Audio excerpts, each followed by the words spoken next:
कहे लागी से ई लगाया गजाधर हो, कहे लागी से ई लगाया गजाधर हो, कहे लागी ऐसे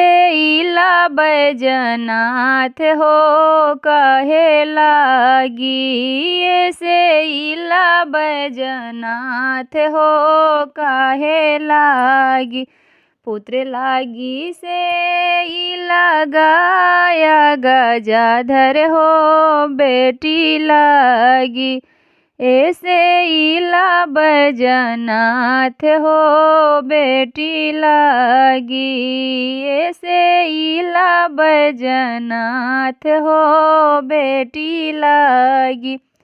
पवनी में पावनी कटोरवा भरल दूधवा हो, पाइए लेनी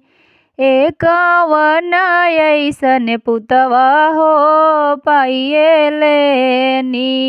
एकावन ऐसन पुतवा हो, पाइए लेनी